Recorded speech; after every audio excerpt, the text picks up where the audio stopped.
This is Film Threat!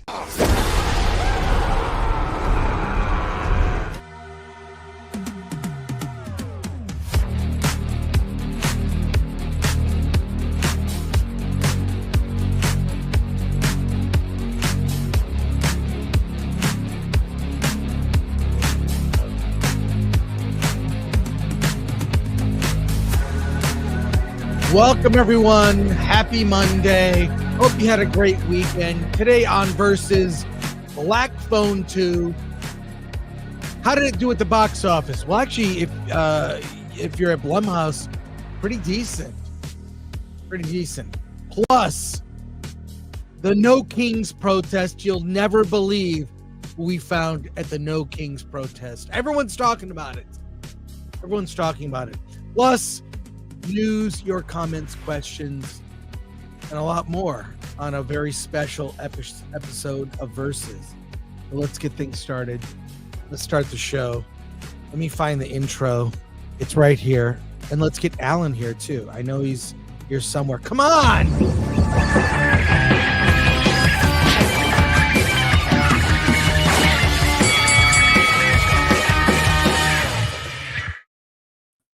Hey everyone, what's going on? Hey Steph, good to see you. Hi.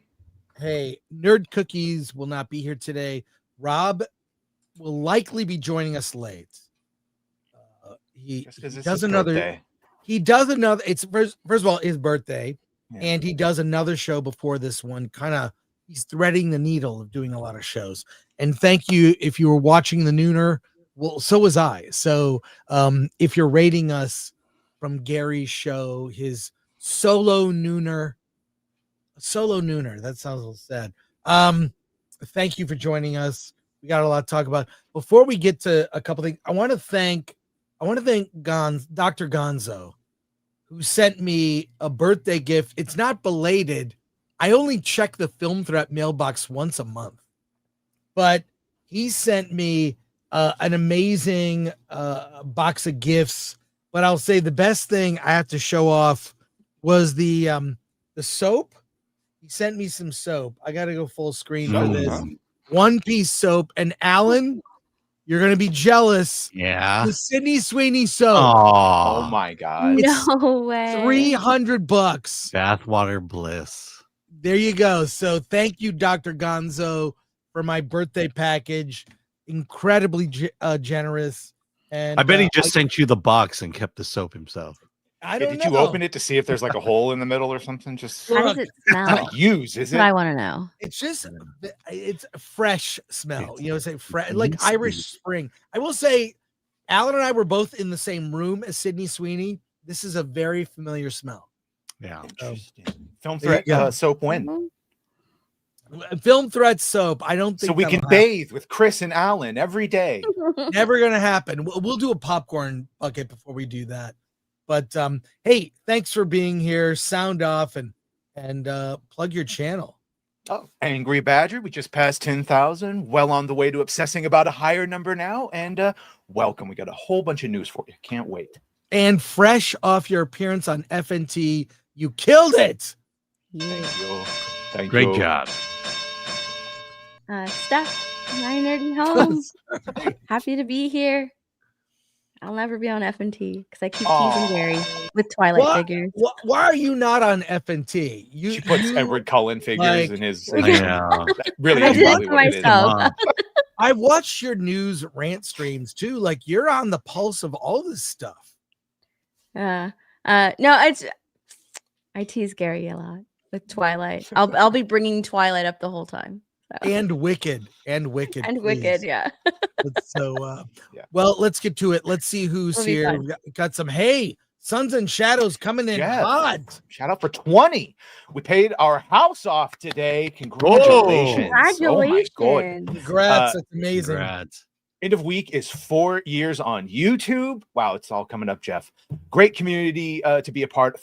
Fellowship. Community is a communist word. Celebrating with Ash versus Evil Dead interview and Dana DeLorenzo that released today. Shout out. Cheers and looking for group. Or sorry, let's fucking go. I prefer looking for group. It's Hell the yeah. gamer Hell yeah. terminology. Thank you, Sons and Shadows. Yeah, You supported congrats. us for a long time. Hey, I How heard much are you you going to give- spend on that equity line of credit you now have? Right. Yeah. Now you can borrow against your house. Such an And- Asian thing to say, Alan. And he goes Equity on line of to credit. give 5 Film Threat memberships. Thank you, Sons and Shadows. We appreciate you, longtime viewer and supporter of the channel. And real quick, a couple of things of note. Go to shop.filmthreat.com. This is the last, there's like 10 days left for our fall collection and our Spirit of Halloween collection, staying here through the end of October. And in November, we're introducing new collections. But we knew the very popular Trigger This collection with the normal sexual shirt. I like that. It's a shirt that, and a mug. We should get mouse pads. You express you being a normal sexual. So there you body are. pillow. When am I going to get a body pillow of Alan? Yeah, normal sexual body. Yeah. Yes, No, yes. Specifically, you guys go to sleep with Chris and Alan every night. What are you talking? We're not doing that. We're not doing that. All right. But And go to please shop. wear a condom when you do. So Go to You wanna make money? shop.filmthreat.com. And also, this is another reminder about Award This. Submit to Award This. The deadline is approaching. Go to awardthis.com. It's, how do we describe it? It's like the anti-Oscars. We celebrate indie movies. We Film Threat reviews along with Alan and 30 other writers on our website. Almost 2,000 movies a year. From the 2,000, we identify the ones that are best in certain categories, like best indie horror, best indie sci-fi, etc. So, and then we hold an actual award show, and anyone can buy a ticket and go. There's free drinks. There's a gift bag for everyone. It's a lot of fun. So go to awardthis.com. In fact, tickets just went on sale, and we released a video this morning, kind of a 5-minute little teaser of everything that happened last year. Alan, you and I wore popcorn tracksuits, if I recall correctly. But yeah, we'll check that out. There's links in the description for that video. Should I play a little bit of it? Yeah, it's a fun Yeah. time. You get to dress up. There's a really, really good energy because everyone's getting their movies, awarded or extolled the just- virtues of. Just a quick tease of what you can expect from Award This. Start Chris something Gore, I'm going with to that. play this in my opening monologue at the award. You ready? Now you can see Deadpool or Inside Out 2, that new Dune movie or Nosferatu. Welcome to the 75th annual award this It's the 6th. That's it. This is the fucking 6th year. But big budget films bore me like the Mad Max saga and Joker for all I did with Lady Gaga.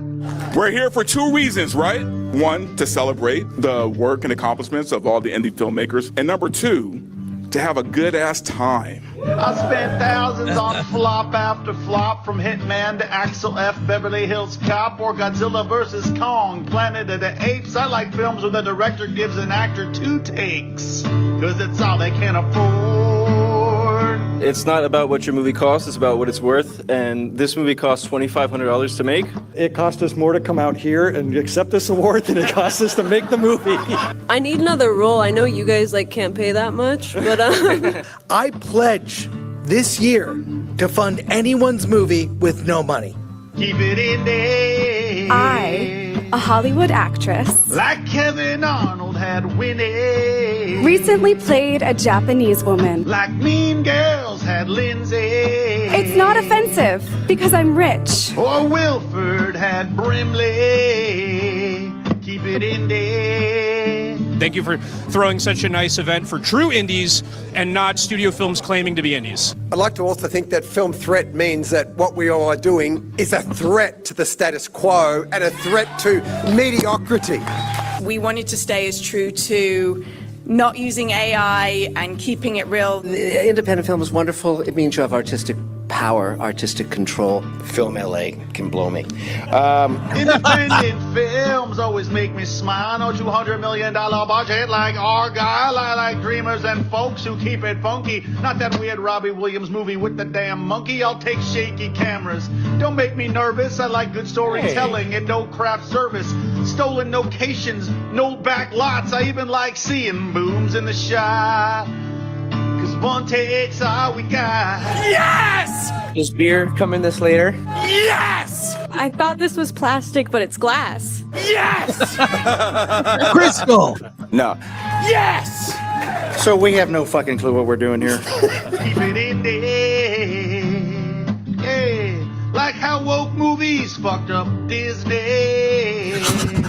Like how Tracy Morgan needed a kidney. What the fuck is this movie even? Or how Mork had Mindy. What's going on here? Keep it in there. You can have Timothy Chalamet or Sydney Sweeney. We're getting sexy. Who's excited? Well, okay, I guess I'll take Sydney Sweeney. But big budget crap, I just don't have it in me. This means more to me than my Emmy, which I got on eBay. I did not expect this movie to have the impact that it does. What a fucking honor to be able to make movies, man. Keep making your fun, weird shit that, you know, no one else makes, because we're getting bored of the normal stuff that everyone else is making, so Save your money on rewrites and talent and keep it in there, keep it in there. Woo! Thank you. This is awesome. I'm just blown away. Thank you, everyone. Thank you, Film Threat, for getting the shtick. Thank you. Keep making movies. Dream on. Thank you so much. Thank you guys so much. Thank you. Gracias. Thank you.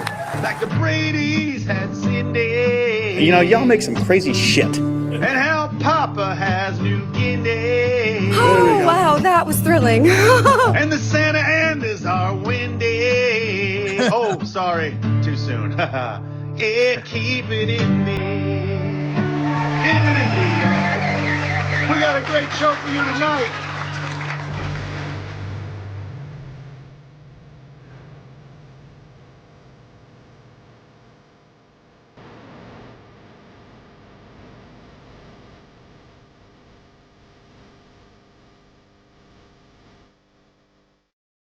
All right, I got caught up. Nice. So watch, They went for it we watched the whole Nice. thing.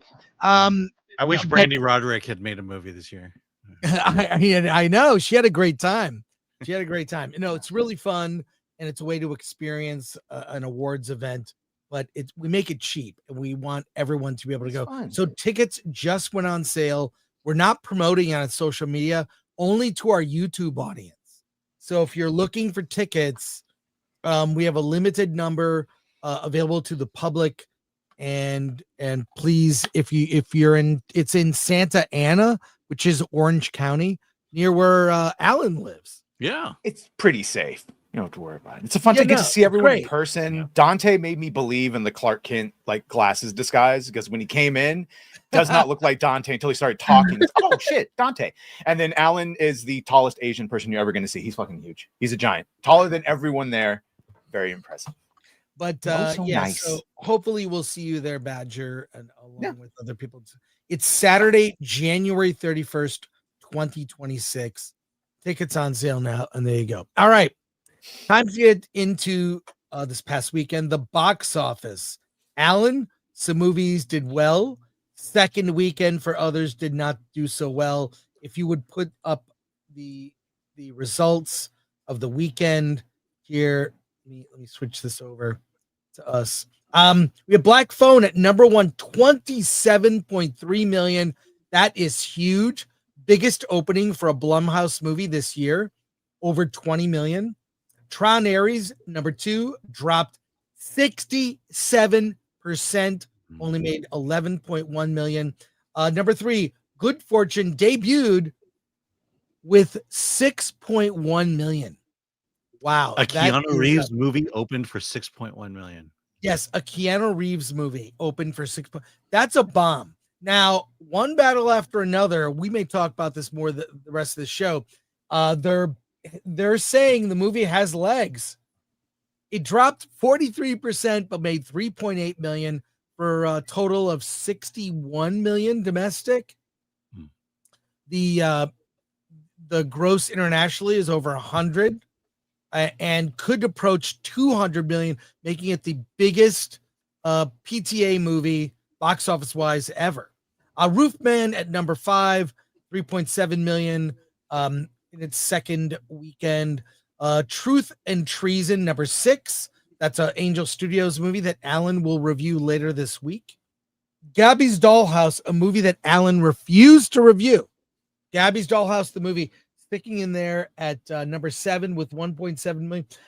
The Conjuring Last Rites at number 8 with 1.6 million. 175 million. That's big. After the Hunt, a movie Alan was very mixed on, 1.5 million. And last number 10, I can't see that. Soul on Fire. Soul on Fire that Alan did review. It did 1.3 million. Demon Slayer at number 11. So what do we take away from this?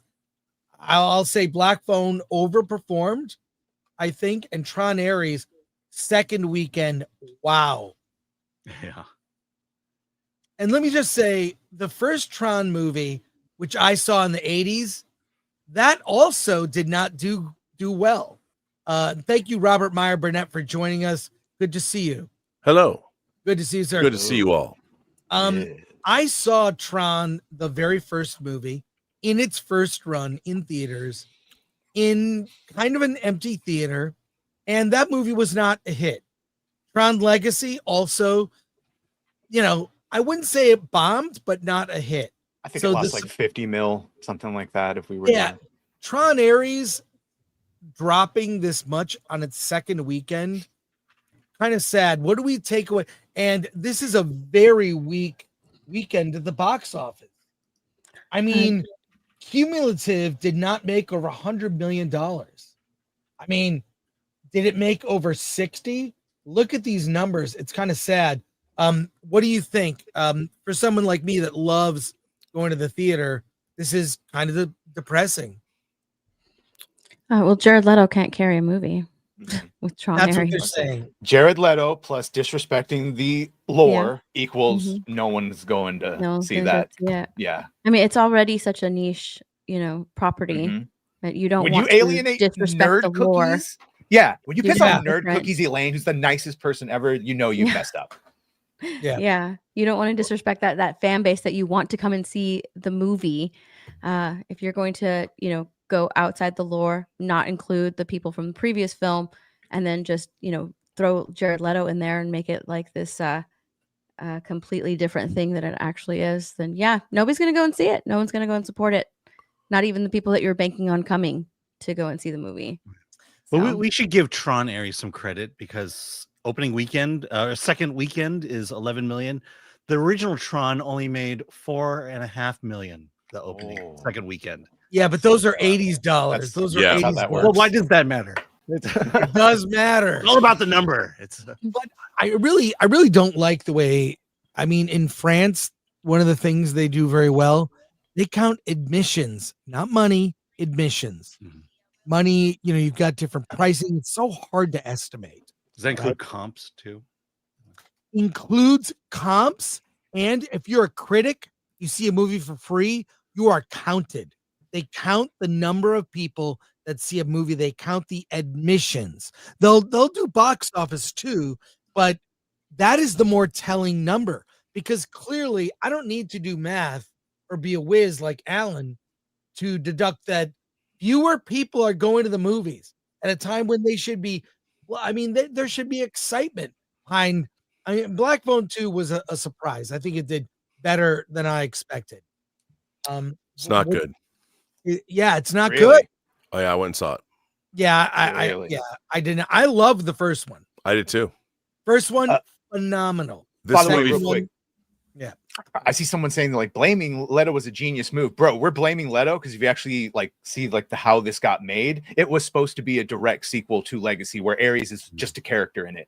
And Leto through his clout with someone over at Disney, got it turned into a solo vehicle for him and only about Ares. And then because the director said this, all the stuff that attached to the first one, that's all Leto. It was his idea to do that. Yeah. So the bypassing of Legacy is pretty firmly, at least some of it, on him and his choices.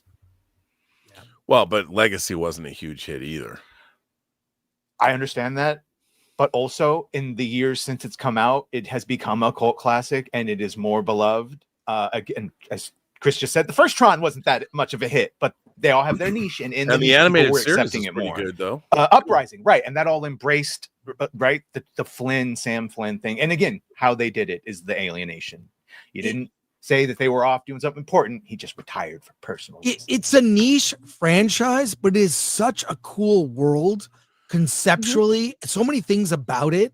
They haven't really cracked the nut of Tron trying to turn it into a franchise, but it is really beloved, right? Well, I mean, much like Black Hole was of that era, and I really liked Black Hole, but it felt kind of like very, very much a Disney movie first. Yeah, so it was sorry, 20,000 Robbie. Leagues Under the Sea in space. Right. Right. But the thing about Tron 2 is that not Tron 2, but Tron as well.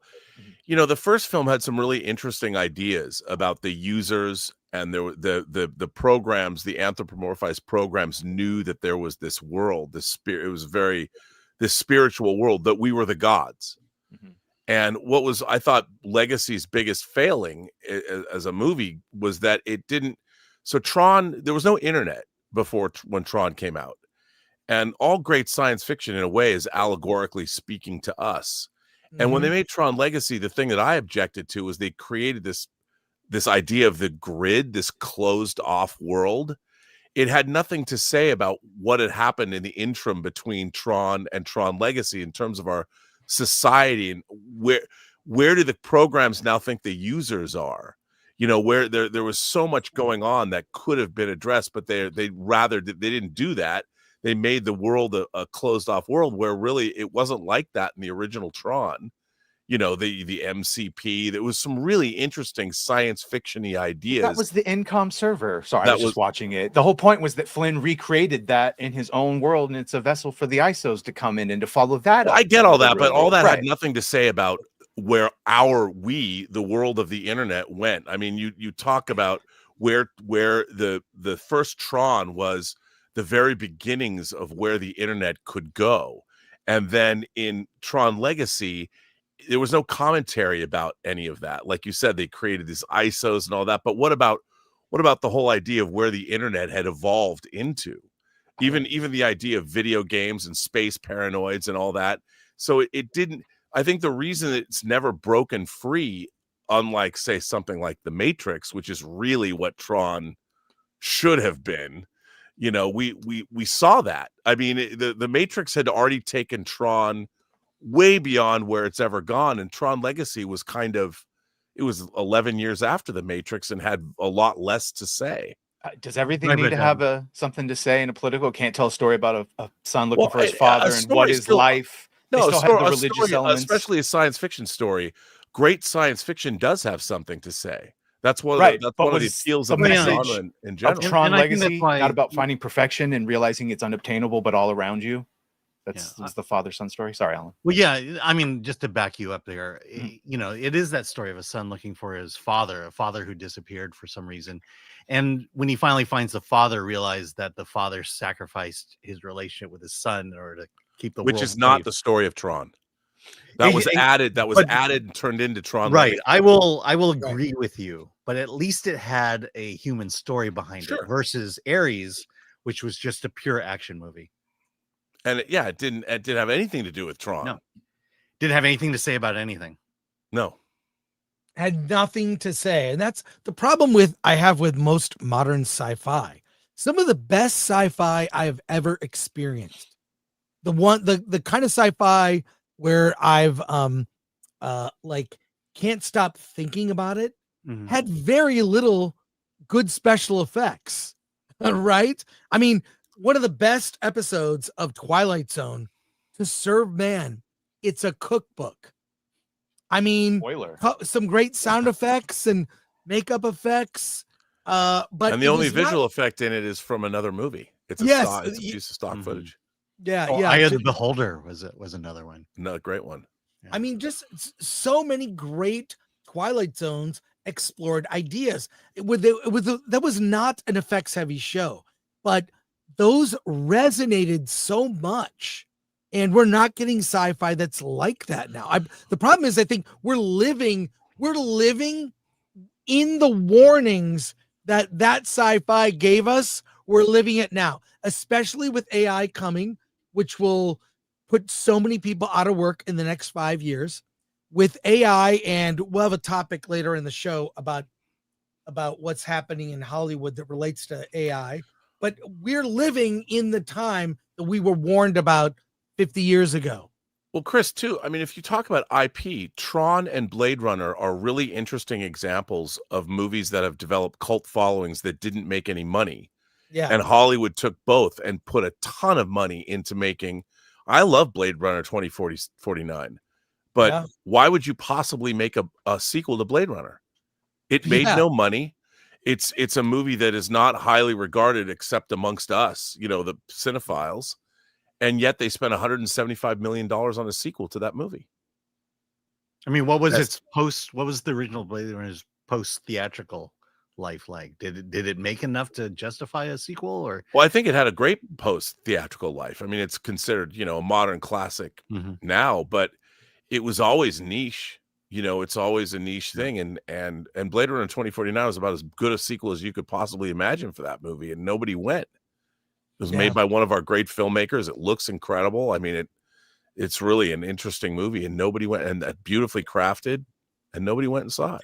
But it's beloved. I remember seeing Blade Runner on a Friday. Oh, I saw it for sure. I was there, and I was in an empty theater for a Harrison Ford movie at the height of his Star Wars fame, right, Rob? Coming out a year after Indiana Jones, so Raiders. Yeah. And the theater was empty, and I couldn't believe it. And the movie looked beautiful. It was slow, but I knew, the inspiration taken from film noir, so I was ready for it. And it made me think. I thought, wow, I got to see that movie again just to absorb it and even be in the world. The music, the Vangelis, how do you pronounce it? Vangelis?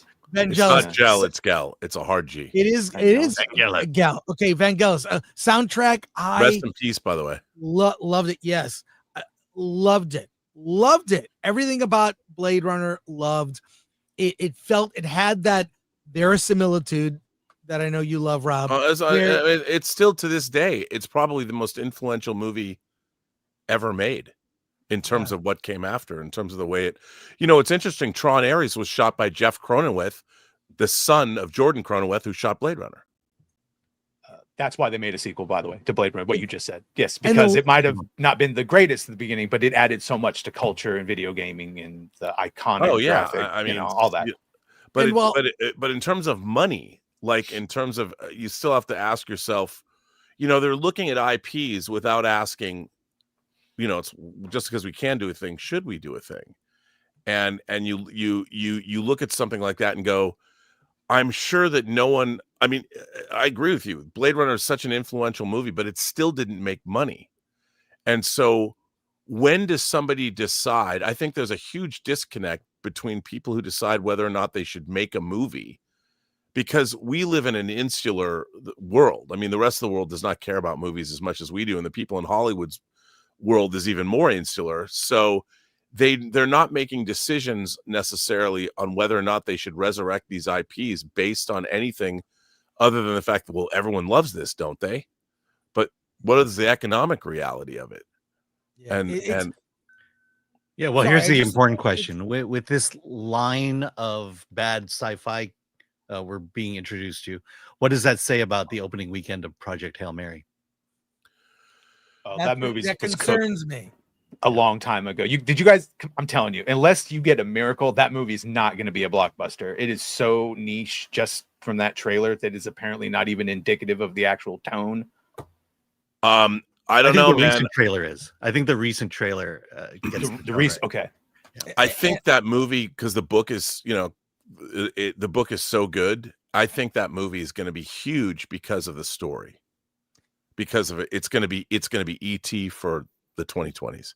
Yeah, and it definitely has that action movie. Stakes are so high.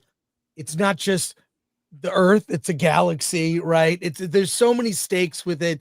The relation, not to ruin. We're not going to ruin anything. Yeah, and you have a big name attached to it as well. Yeah, Ryan Gosling, which I don't know how that helps the Star Wars Starfighter movie. I'm sort of jury's out on that. But Project Hail Mary, I think, will really resonate with people in the way that I think The Martian did, and maybe better. Because I really love The Martian. Meets The Martian, like save the planet. You should, if you read the book, you'll be 25 pages into the book and go, I have to see this movie. It's riveting. It's that good. It's a one sitting book. You will read it in one sitting. I think it'll have a mediocre opening weekend, but if it's good, it'll have legs. Word of mouth. Yes. Yeah. Yes. So, well, we'll get into it later. I've got some news stories and a big topic that's probably going to take up the last half of the show. But first, my friend Rob Burnett has a movie, and we need to plug it on his. Plug it if you're vigorously. If you're not following RMB, how dare you? At RMB like a bee.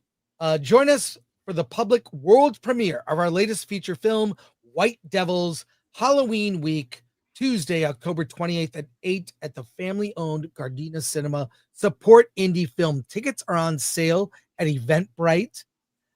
They're there now. I think I even have the Eventbrite link. We are putting the link to buy tickets in the description. Rob is too humble to plug his own film, so I got to do it for him. Well, what's interesting is it's written by a female. It's based on a female South African playwright's play, and she was one of the most renowned writers in South Africa, and she died of leukemia when she was very young. She died in 2012. So this is a adaptation of that. The play is called Deep Ground or Deep Ground, and it's set in 1988 apartheid South Africa. And it is Alan's seen it. Alan gave it crazy insane. Yeah, it is. It's a family film. Yeah. Yes. It's about love between family members. It certainly is. Get tickets on Eventbrite. Support Rob's film. Will you be there, Rob, doing one? Yeah, no, we're the director. Okay. If you've seen our movie Tango Shalom, it's kind of the same, or pardon me, Forbidden Tango. It's the same team.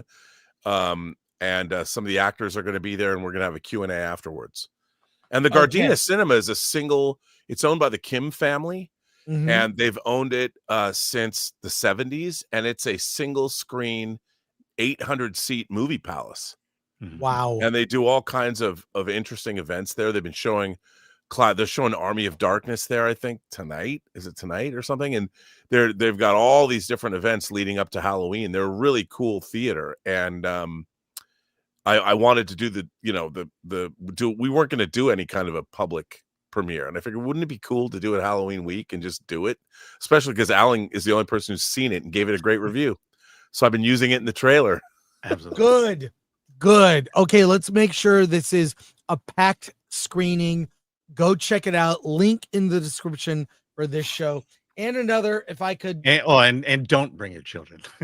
It is not for kids. It is definitely. It hasn't been rated, but it is definitely a mature. It's R. Yeah. And if we're tooting people's horn, I'll toot my own horn. I posted this last week. You might have seen it. I'll play the little teaser. I'm proud to be one of the producers of This Is Buzz, a documentary by Mark Pellington. Did he make the Mothman Prophecies? Yes, and Arlington Road. Yeah. And in his early career, he's really young. He worked at MTV, and he did this series called Buzz. It blew my mind as a kid. Film Threat was featured. Film Threat was a zine at the time and was featured on Buzz. It was all alt culture in the early 90s. There was only ever like 10 episodes, And it only ever aired once on MTV. I cherish my VHS tapes of it. This was a cult. And Mark Pellington also, he was in the movie Jerry Maguire. He's the huge guy. He's very tall, big dude. Looks like a linebacker. He's like 6'6". And you see him in the scene where they're doing a party for Jerry Maguire. Very noticeable guy. And he worked at MTV. I pushed him for years. You got to do a documentary of this. I did over the pandemic. I did an interview as a part of this. You got a lot of people to be in this. I'm going to play. It's only a 30-second tease. Here we go. There was no keeping up with all the family. It was thoughtful. It was like a screen. This is 1990. Eyes all over the globe at once. It was like flipping through a magazine. Influenced by Burroughs and Gibson. It's everybody's voice and nobody's voice. Imagine like somebody's changing the channel. And when I first saw Buzz, This is Buzz. Now you can find clips on YouTube of Buzz. It was a hugely influential show. I'm just proud to be, all I did was had conversations with Mark, said you gotta make this, and we're working on distribution. So there you go. Hey, real quickly, couple news stories here before we get to our main big topic. Everyone's talking the No Kings protest. Everyone's talking about it here. And so, but there is like one, I happen to see this on social media, and people have probably been seeing clips. You have your own opinions about it. I did not expect to see this. Let's check this out here. What? You would not believe it. You seeing this shit, bro? No King's rally, bro. yeah, they're protesting a king that doesn't even exist. Yeah. You can't make this shit up. Look at them, fucking screaming about kings while holding iced lattes.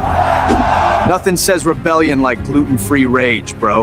Long live the imaginary king of Wokotopia. Hell yeah, maybe they'll finally overthrow their own fucking stupidity. Every year it's the same bullshit. Down with the king. Down with history class, more like. By the power of fake oppression, I crown you king of dumb fucks. I humbly accept the stupidity of the people. They think this protest will end the monarchy. What monarchy, dumbass? The fucking Burger King franchise? Same shit every fucking year. Noise, selfies, zero impact. America ditched kings in 1776. Get the fuck over it! We're literally dressed as fucking kings right now and still make more sense than them. Yeah, at least our crowns aren't made of denial. Well, there you go. That's madness on TikTok there. Just, you know what? I'm just trying to make you smile. No political point. Just, I'd like to see Superman and Batman team up and be in so a movie easy together. to just do a world's finest movie with President Luthor working with working with Joker, and you have them together. Those suits look great, by the way, for AI. Jesus Christ. Yeah, no, it's AI slop, but you know what? It did make me smile. Yeah, Potty Mouth Superman. That's what we want. Yeah, bro. Hey, no worse than Peacemaker. We've had that conversation. But hey, a movie I'm really looking forward to. I'm really looking forward to Bugonia. Oh, can't wait. But if you want to see it, I have a surefire way to get into it. Oh, I'm not doing You're not going to believe this, and we're putting the link in here. It's the bald screening. It's free if you're bald or willing to become bald. This is at the Culver Theater today at 6 p.m. You can, tickets are free, but you have to be willing to get your hair cut so you're bald or just be bald. Would you be willing to go there and be bald to see this movie before it opens in theaters later this week? I also feel like this is a high chance. Robert, is there any ending to this movie that you would be satisfied with other than she actually is an alien? I don't know. I don't know. I don't know. You know what I'm saying? I mean, I don't know. It looks, I think it does look really interesting. I don't know, man. I really don't know what to expect from Yorgos Lanthimos. I mean, usually he's so hit and miss for me. But this movie looks, I really want to see it. Like, you know, I don't know if there's gonna, you know, if she turns into an alien at the end. I don't know if I'll dig that. It depends what the rest of the movie is. Right. Because just like a hostage type thing, but you know, I don't know. Yeah. Turns into an alien. Very performance based. Well, that's part of it. Jesse Plemons' character is convinced she's an alien. She's a tech executive. She's probably done some bad things. And I don't know. I like Emma Stone. They have a good working relationship. I did enjoy Poor Things. The look of it. I didn't like his movie The Lobster. Yeah. And his last film I really did not like. It's like you said, Rob, hit and miss. But the question I asked at the top, would you be willing to get bald for the screening? No. Yeah, No. I would have walked on the treadmill had they done that treadmill thing for the long walk near me. I would have done that one. That seemed fun, but I would not shave my head to go see this now. That seemed fun. I'll go with that. At least you get your steps in. But yeah, exactly. I'm not going bald for a movie that, you know, we're seeing it opens next week, this weekend, limited. Yeah. Well, it's all about payoff. Is seeing this movie worth shaving your head? Here's the thing. If you're already bald, you get a free ticket. Yeah. Kind of crazy. I think they're trying to do this is going to be some kind of viral promotion. You'll be asked to be filmed for it. You'll get a t-shirt in the end, but in my opinion, not worth it. So we'll see. I for one can't wait to see whatever footage comes from it. But if you're bald and want to go see it or willing to get bald, link is in the description. Hey, have you heard of this TV show, All's Fair? Anyone heard of this? You haven't heard of this? Mm-mm. This may be the final boss in the girl boss genre. It's a TV show coming to Hulu. I don't, you know what? I can't do it justice. I cannot do it justice. We'll probably get hit for this, but I really want to share this with all of you and comment on the back end. It's like nothing you've ever seen here. So let's watch it. Has anyone seen this but me? No, I have no idea what this is. You have not seen this? No. Strap in. Let's go. Boy, do I love coming here. Walking down that hallway shaped like a clown cervix. Beef curtains. Black May West. As much as I'd love to continue to exchange pleasant cocktail pleasantries, there is a war to be won. Is that Kim Kardashian? It is. Yeah. Nishi Nash. Oh, Laura. Wow, it's you. Right this way. You're the best divorce lawyers in town. I need you to tell us the whole story. We got married when I was still an undergrad.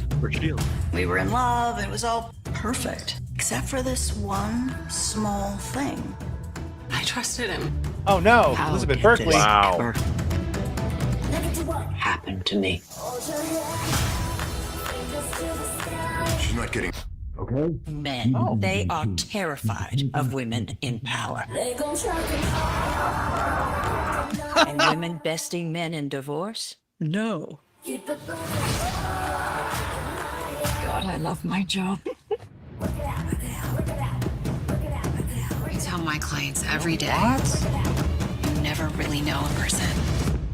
It's just a trap. Guess who's here with me right now?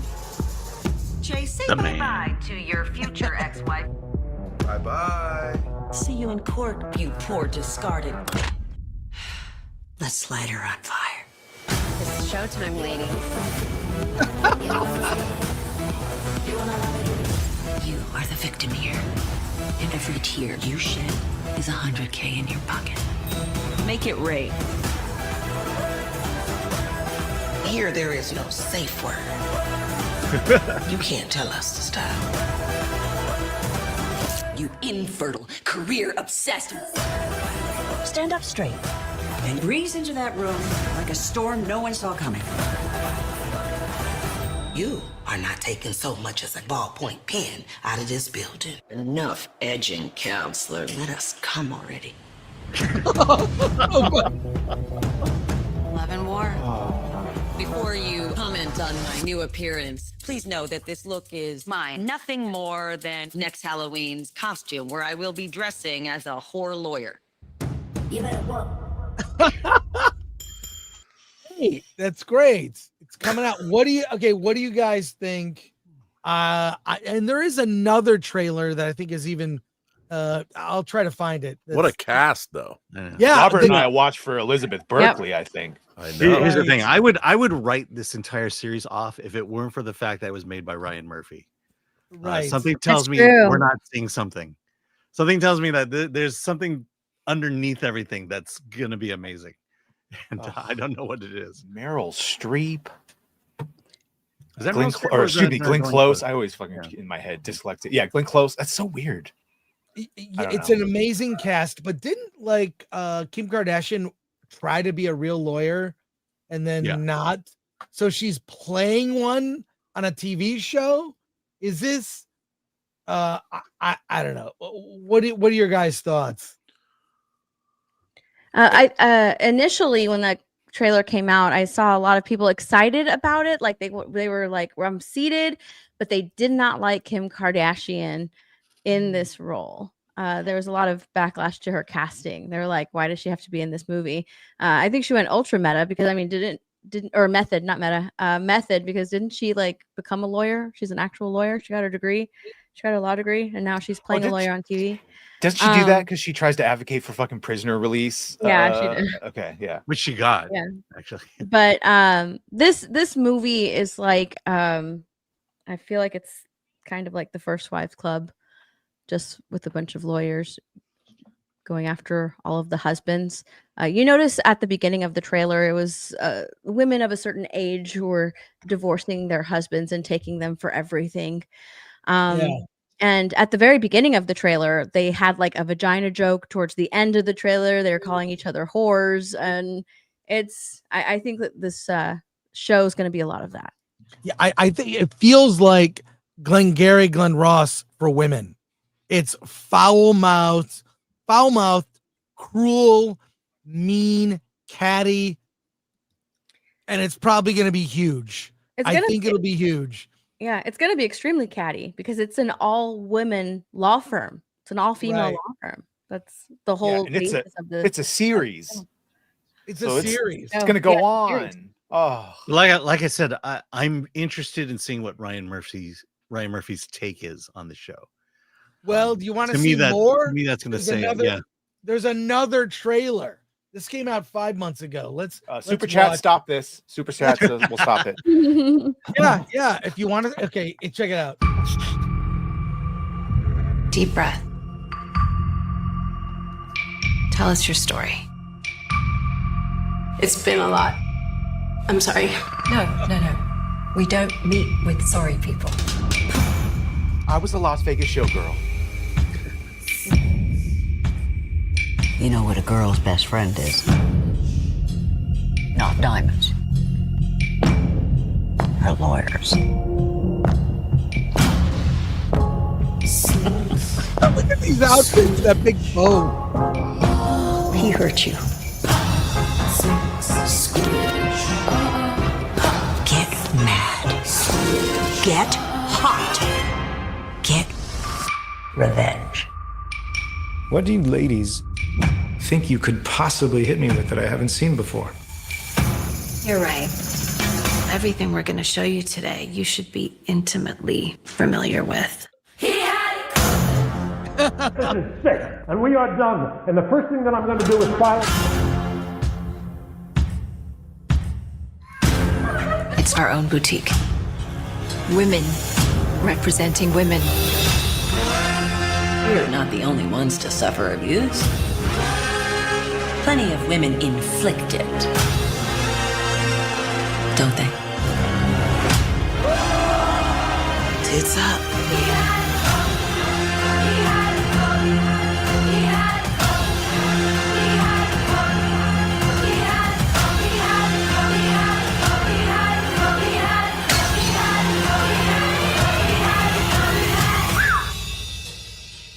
That's bitter. Just like all the women who own this joint.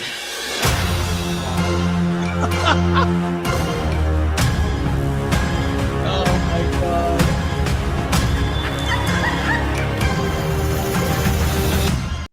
Look, this The show. fashion is going to go hard in this show. I just That's say I'm gonna go really hard. curious about this. Everything's over the top. It looks like a show, obviously all about women, written by gay men, and how Yeah. gay men think women act. That part. Because Yeah. I'm Like, thinking of the female exactly. lawyers from other things, like Kim Wexler from Better Call Saul, or the lawyer consigliere from the Ozarks. Like, I maybe would be interested in that, but whatever the fuck that just was. And Sarah Paulson was just like, oh, scenery, I'll just chew all of it. She seems like she's having fun. What's interesting is the song that they chose to overlay the trailer on. It's from Chicago, and it's a song about women in prison who went to prison for killing their husbands or their partners, whatever. Yeah, it's very interesting. Wasting disease building. Mm. Well, I for one, that last Sex in the City season, what was it terrible. called? And just like that, it was god awful, the worst.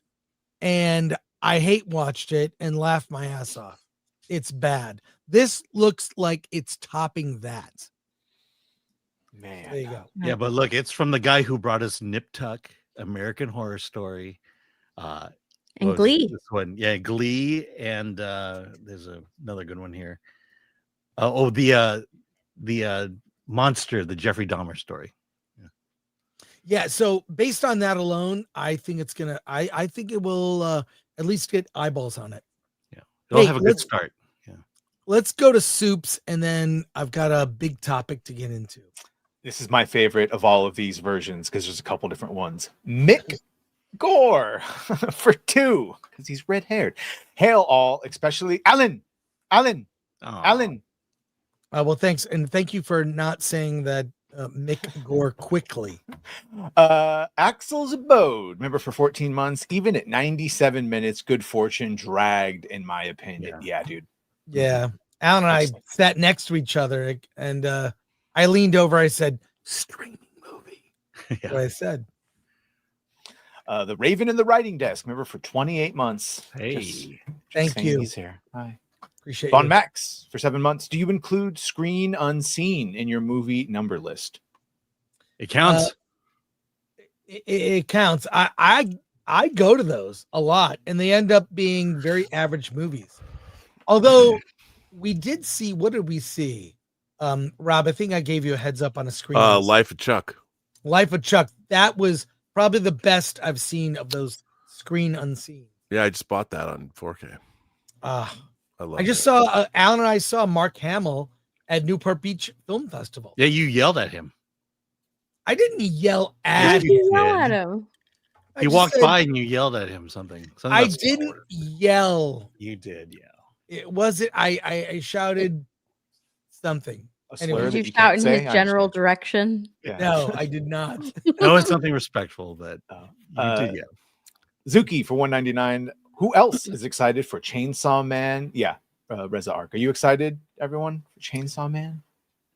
I don't know about Chainsaw Man. I do My friends know and streamers watch anime. They're so excited for this movie. I do know it'll be #1 at the box office this weekend, more than likely.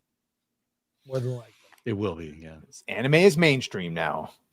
Eric Stratton, member for 34 months. Robert, I'm working on my treatment for a guy who has to take all advice they ever gave after age 31. Each day you take advice from that year. I'm still working on my treatment for a guy who has to take all the advice they ever gave. Okay. So I just like the fact that he's Eric Stratton and he was damn glad to meet you. That's right. That's right. National Lampoon's Animal House. Interesting. That was great. Thank you, Eric. Oh, we have a Dean Wormer at Faber. I have a husband named Dean Wormer. Well, that's an interesting concept. It was kind of like like Liar Liar with Jim Carrey. You take a high concept and the character has to go through an existential crisis and learn a lesson. I like movies like that. Archer Merchant for 5. Just saw an article that was trying to spin Tron as a win with 80 to 90 million opening, and I thought, I know a channel that will give an honest answer, and the honest answer is probably going to lose like $132 million conservatively. Jared, it not only killed the franchise, it killed Jared Leto's career for big blockbusters. At least he'll be in indies, he'll be in things, but he will not be able to spearhead a large franchise film. But I do give it up for him for getting behind it as a Tron fan. You know, and also if you look at it, it's interesting that Trent Reznor and Atticus Ross were also listed as producers on the film. I'll bet that Nine Inch Nails involvement coupled with Jared Leto's what got it greenlit. Yep. Yeah. But I'd also argue had they edited it a little tighter and not cut out what they did, because the music you can tell is just there instead of being tightly knit with every action. Like that also probably didn't help. Yeah, I agree. Actors should not be involved in creative. Most. No, white. Mo, I'll say not all. Exceptions, but Brad Pitt has very good taste. Brad Pitt. Null White for 5. The Tron program was a paladin on a quest from this creator to fight evil. Just continue that, but God, Hollywood won't happen. Yeah, I know, Robert, you wanted to connect it to like the internet. If anything, I thought it should have been more in like the gaming analogy world, arcade gaming, if it was going to connect to anything. But because it was kind of a lot of gaming analogies, arcade, stuff like that. I just watched the original Tron again. 4K, real good. If you have the 4K, you should watch my documentary. Oh. It's on the Blu-ray of that 4K disc. Is it on Disney Plus? Yeah, I say it's on Disney Plus. The documentary is not. It's on, but the 4K that was released has the documentary. Okay. Adrian for 10. Who in here is going to write and make the movie about the recent heist at the Louvre? Well, you heard. Okay, did you Steph, see you know that? about it? No, but I did not. I don't know this story at all. This is the craziest thing ever. Okay, you got tell us, Steph. Broad daylight at the Louvre. They stole. What did they steal? They stole like jewels. The French crown jewels in 7 minutes. Broad daylight. With chainsaws, they just hacked into where there was construction being done. Yeah. But where do you sell something like that? There's only one of them. A private collector, probably. That has a lot of oil money somewhere. Very illegal. Yeah, Very that's illegal. a private collector thing. But they're blaming kind of the woke staff of the museum. That's what they're saying. For not stopping it? Yeah. Well, Elon Musk has the final piece to get us to Mars now. What does Belongs that in a I'm trying museum? to find like the photo. Because I saw a picture of the person just walking out. Hey guys. Macron lady, shout out for 100 pesos. Dexter Resurrection will have a second season. And talking about a great movie posters, please check out Del Toro's Frankenstein post about the making of the poster. Yeah, they just had a new poster come out today. Alan is seeing the movie later this Thursday, actually. So that's great, Alan. I can't wait to hear what you think. I mean, you can still come. We divide and conquer. There's so many things coming out. Rumble Rant. Matt G. Hammond for 4. Have studios destroyed the theatrical box office? Do they need to acquire theaters to lower prices to make it more enticing? They need to stop releasing shit. Is what it is. They need to stop releasing things people don't want to see. Well, we'll get to that because it's our main topic is related to this question. Thank you, Matt. Macron lady again. I watched Ed Gein Monster. It was awful. Hunnam sounded like Kermit. The show was so disrespectful towards the victims. It added victims he didn't kill. And the Temu Mindhunter episode gave me secondhand embarrassment. 0 out of 10. Oh, Wow. I haven't watched it yet. Feeling. Yeah, I saw the first episode of the Ed Gein series and did not like it. And I like the Jeffrey Dahmer one. I thought was really good. You didn't get to Alfred Hitchcock? You didn't get to the making of Psycho where they actually have an actor? I didn't. I just watched episode 1. That's it. It was very gory and creepy with the mom. But that does happen. I might stick with it when I got. It was really. I watched the whole thing. It was really weird. It was just a weird series. It was different than I thought the Dahmer one was very good, a good balance. Yeah, this was. I don't know what to make of it. Yeah, that was Ryan Murphy who was making. Yeah, another Ryan Murphy. Is it really? Yeah, yeah, the Dahmer one. Yeah. Oh, Matthew Hammond for 2. Watch Glenn Close in Damages. It was great. Thank you, Matt. Alucard for 2. Don't good feel brain. Yeah, we all had a little bit of a stroke. Those trailers were rough. Yeah, that was bad. Jennifer Grasso for $9.99. Steph, I know you're into makeup trends. Do you do tips on your channel? I just turned 42 yesterday. Well, you can't tell, and still don't have my shit together. You always look so nice. I used to do a stream called Makeup and Media, where I would do my makeup and talk about it while I actually talked about stuff going on. Maybe I'll bring it back. I don't know. Adrian Curry, a friend of the channel, yes. sells Avon, and Sells she Avon. she talks about what's happening in culture while she does her makeup and plugs her makeup. So Jennifer, check out Adrian Curry. Yes, she goes live every morning, or almost every she's- morning. Yeah, she's great. She had Avon some calling. recent commentary about TwitchCon that I thought was very illuminating.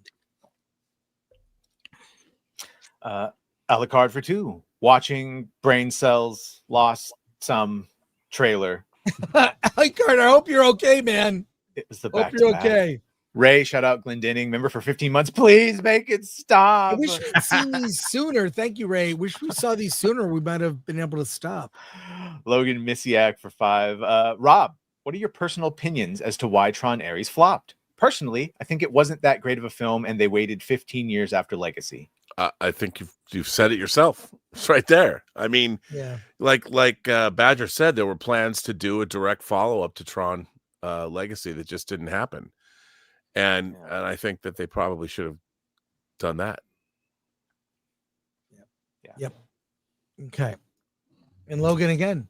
Logan again for 5. Does anyone know why Zack Snyder keeps posting images of his old DCEU characters? Is he teasing a possible HBO Max series or something? Yeah. He says it was because he was just celebrating 3 weeks on Instagram. And so he posted a picture of Henry Cavill that says Henry Cavill is Superman, and all the gun fans melted down. yeah. And the Restore the Snyderverse people lost their shit. It's just a picture, guys. Yeah, if you didn't know, Zack Snyder would only post on Vero. I think that's what the app was called, Vero.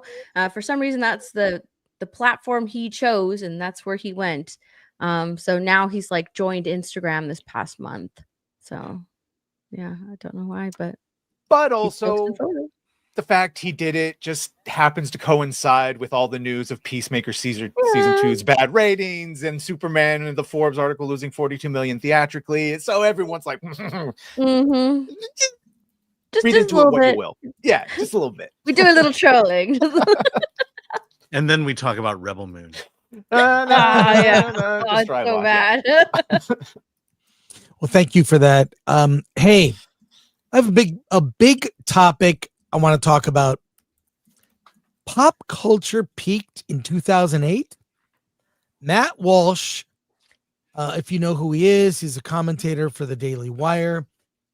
He talked about it on video today, but he shared something that a lot of people, this is not necessarily a left-right thing per se, because Matt Walsh is conservative, but he kicked this off and he had some really interesting things to say, and then other people commenting on him. So let's start with the original tweet. If you would, Badger, I can make it larger if you want to. I see it. I got it. Pop culture peaked from 2007 to 2008. There Will Be Blood, No Country for Old Men, Zodiac, Michael Clayton, Into the Wild, Superbad, The Assassination of Jesse James, all came out in 2007. The Dark Knight, The Wrestler, and Tropic Thunder, perhaps the last great comedy, were released in 2008. They were still making great children's movies at this time too. Ratatouille in 2007 and WALL-E in 2008. An absurd number of greatest TV shows of all time were on the air. The Wire, The Sopranos, Breaking Bad, Mad Men, The Office. That is arguably 5 out of the 10 greatest shows ever made. It's been downhill ever since, and a very steep hill indeed. What happened? I have my theories. I'm interested in yours. Well, he goes on. Well, a couple things. Read these two that he added to his original. I didn't even list all of the really good films from that time. In Bruges, yes, once, and then Before the Devil Knows You're Dead. Some interesting indie stuff like Synodoche, New York. I've not seen that one, obviously. Just an Embarrassment of Riches. My theory: two things happened in 07-08 that explain the drop-off. The first is Obama's election, the era of wokeness, and killed all forms of risky or provocative artistic expression, at least in the mainstream. The second and far more important factor is the release of the first iPhone in 2007 and the rise of social media at the same time. That was the death of the monoculture, our shared cultural experience.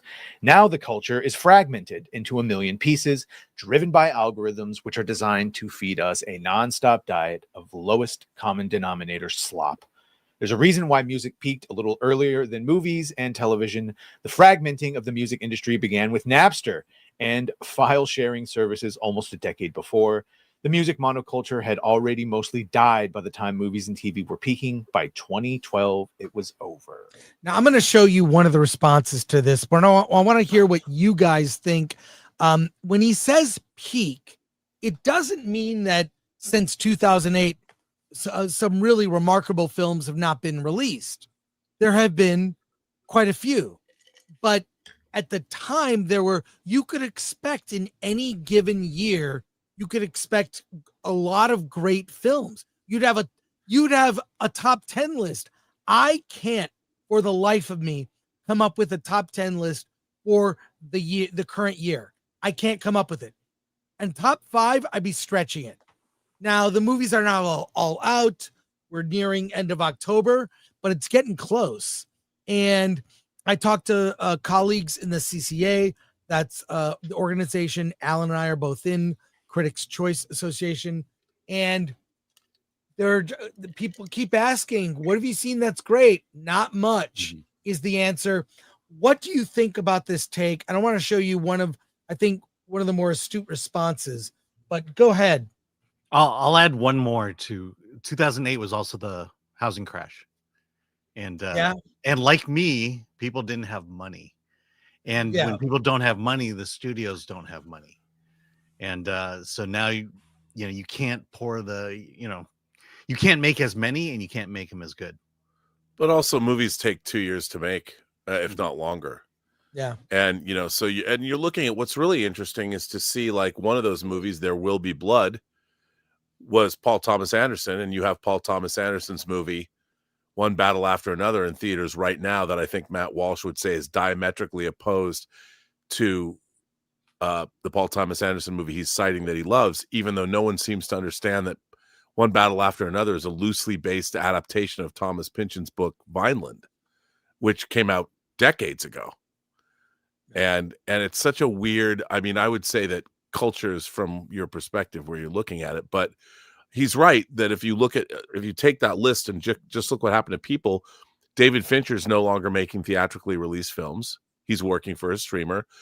Joseph Kahn, I actually retweeted this Matt Walsh thing that Joseph Kahn had retweeted, and I was agreeing with what Joseph Kahn said, is that the thing that also started to happen was streaming. And the whole economics behind streaming as opposed to theatrical marketing. Yeah, they're right there. Yeah, here it is. Since you referenced it, I had it ready to go, Rob. Oh, well, there you go. If you would read this, Badger. This is Joseph just real quick. Go ahead, Badger. We'll be about the timeline because you could go back to the Yuri Bezmenov stuff, but starting at 2008, sure, Obama became very polarizing. You would have thought that was the end. We got a black president. We're done. But unfortunately, that ignited a whole new talking about race. And then Roberts talked about it before. Evergreen College, really all the colleges, started getting super taken over, and then they produced propagandized people that then went into the industry and just started. You can't say that, and instead of we all know what happened. So that is also a huge part, and then add in everything else on top, and it's a mixture for disaster. All right, Joseph Kahn, he says, Wall Street money flooded in during the streaming boom thereafter. Studios, executives, producers were drunk with cash and a culture of waste exploded. No longer chained to profits, with everyone shifting to subscription speculation, they started greenlighting based on what made you popular at dinner parties, luxury beliefs, and virtue signals. I'm not just Hollywood, I'm awesome. Promote me. It was no longer about the most talented artist or stories, but who or what checked off boxes. After all, it didn't have to make any money. The product sucked, with no accountability as long as Wall Street money kept at it. A false sense of security permeated the industry, especially with the new generation of executives, artists that believed this sort of bubble was permanent. It wasn't. Sorry, and just you add in State Street, Vanguard, BlackRock, and all those fund investment firms that specifically were pushing these ideals. People didn't have to. They didn't need our money. They had those people's money, and so they could let us fall to the wayside. Happened in video games too. Yeah. Yeah, audiences don't matter, or didn't matter then. I can also tell you in 2008, that was the beginning of basically YouTube had a great creator fund. It had a lot of money in it. And a lot of people who started doing YouTube content made a lot of money in That is very true. 2008. And you know, I would talk to college students. What do you want to do after you graduate? I want to be a content creator. You know, and I in my mind, I kept thinking that spigot is going to end pretty soon. That someone's going to shut it off, and you're not going to have any money by the time you're you know, you think you're popular. And what are people going to do when there's no money left to pay creators? Yeah. You have to go back to merit base, but all of a sudden you're in a system where everyone got there not on merit base for the most part, and it's like very sink or swim now. But a lot of the popular YouTubers started in like 07, and people just started creating their own content, and that just became another platform for entertainment. You know, Yeah. you just and it didn't take that much. 100%. I think that's a really user-generated content that never existed before. Not like this. Yeah, and it was a lot easier to make money. I remember my first YouTube account; it was automatically monetized once I signed up. And I spent the 50 cents I earned well. Yeah. And because I see the chat, you could say old men yell at clouds talking about Matt, but like everything that we as a group have said has come to pass. When Chris made the comment about turning the boy brands into girl brands is going to be the most costly mistake, it has proven to be the most costly mistake. When we said all of these things won't stand if you make them all girl bosses, you take away all storytelling and meritocracy, all that it'll fall apart. Why do you think all the movies keep losing all the money? Well, you know, another thing to follow up on that is that normally in the real world, when Chris would say something like that, immediately you would have somebody that would say, "That's interesting. Let's run that down. Let's talk about that." Now, if somebody floats an idea, like you just pointed out, that turns out to be true, it's immediately rejected. You're called a bunch of names, and nobody actually thinks about what it is you just said.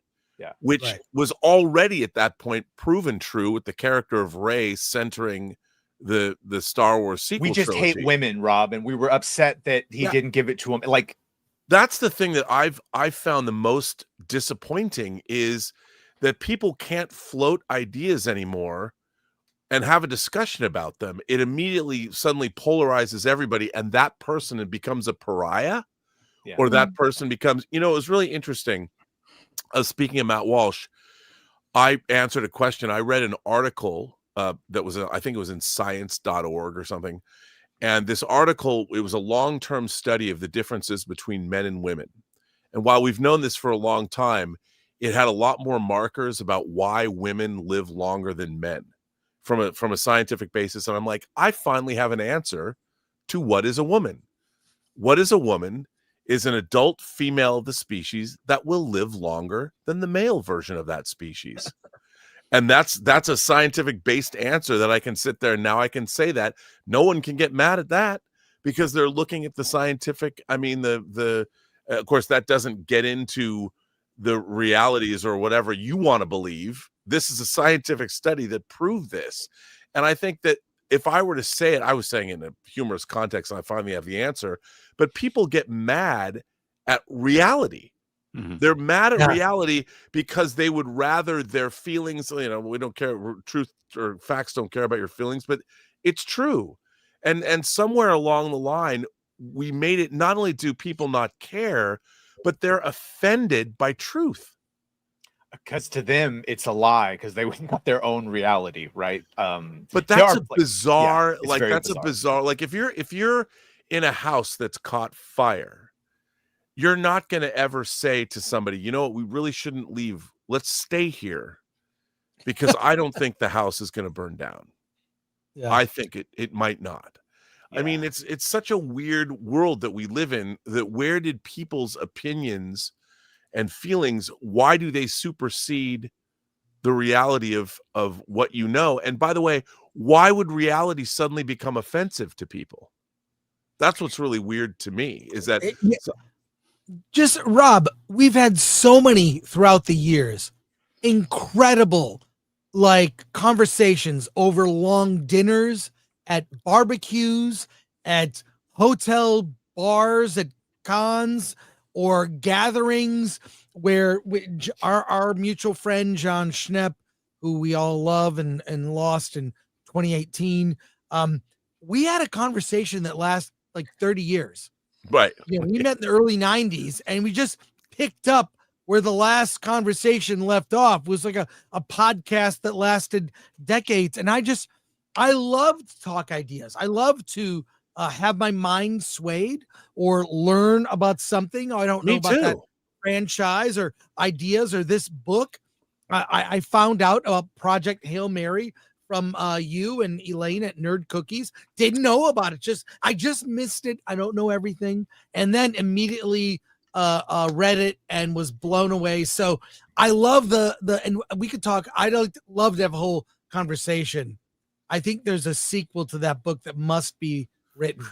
We'll talk later. But what I'm saying is Matt Walsh has a point, and it's partly in what you also brought up. People are afraid of that confrontation.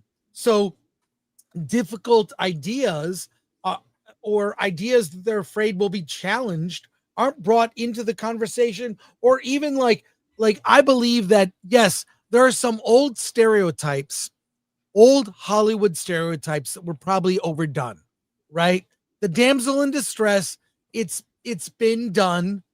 I still think there's something to that.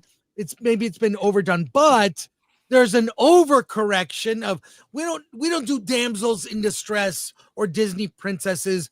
Now we have badass girl bosses. That's too far a correction. Mm-hmm. I recently watched The Princess Bride. Damn, does that hold up? Tron Legacy, just because I was just watching it. Yes. Cora saves Sam, and then Sam saved Cora, and then they fight together, and balance. Yeah. By the way, there's a reader in the live chat that's Christopher Moonlight Production says, Rob, it's because the schools intentionally did away with reading comprehension. We navigate our surroundings through narratives, but all the narratives have been deliberately broken to control kids.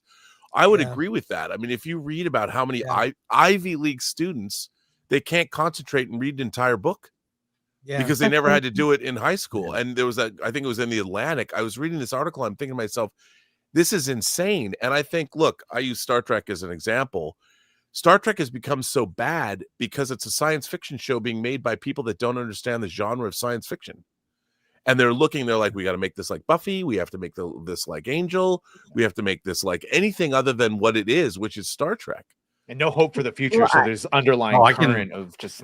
I can speak to that because I have a child in high school and she is reading the Odyssey, but she is not reading the book.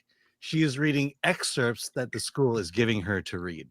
Oh, that's what? The cliff notes, essentially? No, they're just chapters. You know, and that's, by the way, that's what schools are now giving kids. Mm-hmm. Yeah. And it's like, how do you know? It's been that way. The last time she read a book was No 2 Child years Left ago. Behind, so you kind of have to do something like that. I mean, that's that's horrifying.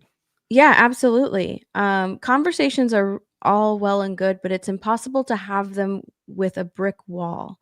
Yeah. I don't think that people are afraid to have conversations. I think that people are ready and willing to have conversations. You just can't have them with someone who is not willing to see your side, not willing to consider your point of view, and not willing to bend or break or, differ in their beliefs at all.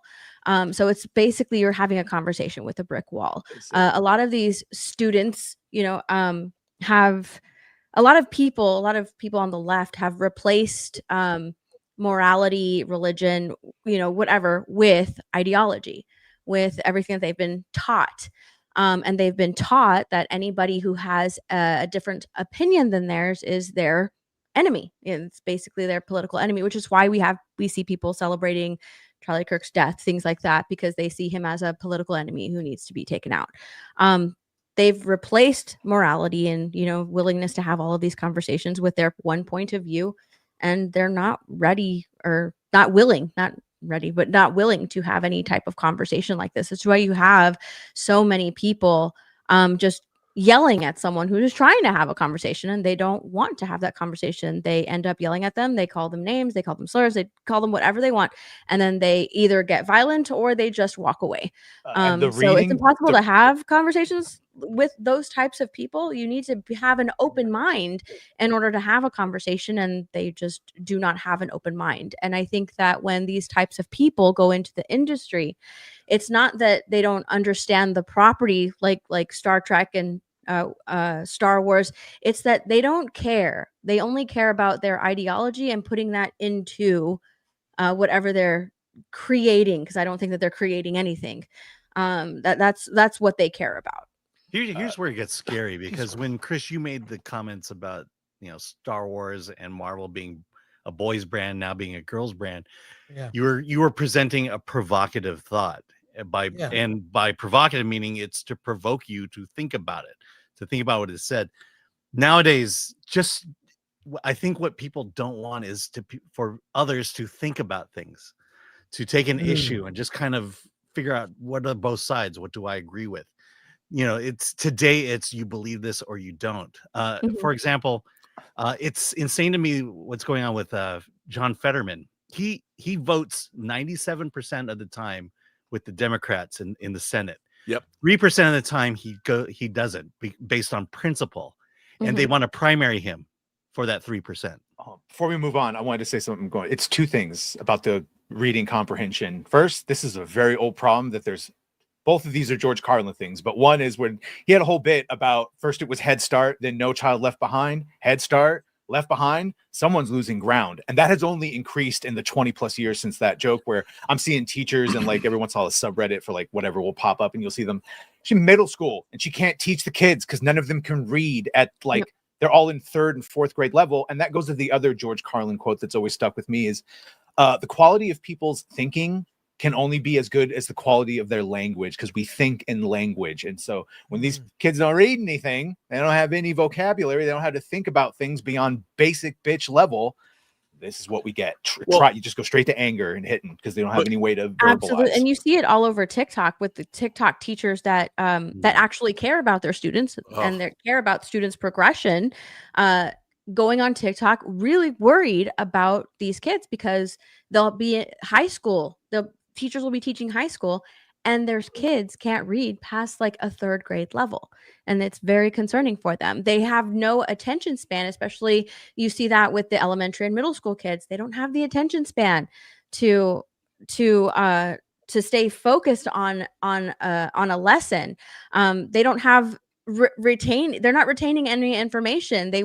A teacher will teach them something and ask them questions about what they just learned, and they can't answer a single one. And teachers are powerless to change any of it. That. It's really I don't know. It's just it's insane the level that students are at right now. It's actually really scary, and I think that COVID made it worse because kids were already struggling before that, and then you had 1-2 years at home, not really in a classroom setting, doing whatever they want to do, and it's just it really threw these kids who are already sort of struggling behind by 2 years. But where the parents working, the parents are fucking working because everything is $1 billion now. But I would go back even further, because what Badger was saying, we started infantilizing children years before social media. And like when I was I went to a pretty good public school, but when I was going to public school, if there was a problem, like if I brought home grades that were not up to snuff, I got the talk. my parents or both or one of them, my dad would come in and go, look, you're fucking up. Summer school was a threat. This is a problem. You know, your teachers say how smart you are and you're pulling a 2.8 GPA. I mean, come on. This is you. This isn't me. This is you not doing the work. And my dad was right. He's like, you're not doing the work, and you know you're not doing the work, and you're filling your days with other things, which is not what's going to help you. And he made the point. He said, look, the point of school is not just that you're doing your assignments. The point of school is that it is instilling in you the idea that you have to work at something to achieve your goals. School is practice for that. Mm-hmm. And your daily assignments, you might not like doing your math papers, but what that is it's protecting you and also showing you how the real world works. These kids today have no sense of that. That's why everybody wants to be a communist. Well, I think the workers of the world should control the means of production. And then you ask them, well, where do those means of production come from in the first place? They have no answer for you. Well, I hate capitalism. Really? Well, you know, before we had capitalism, everybody grew their own food. Everybody worked on the farm. You got up at the crack of dawn. You worked until the sun went down. And then you cooked your meal and you did everything on your own. There was no place to go to buy stuff.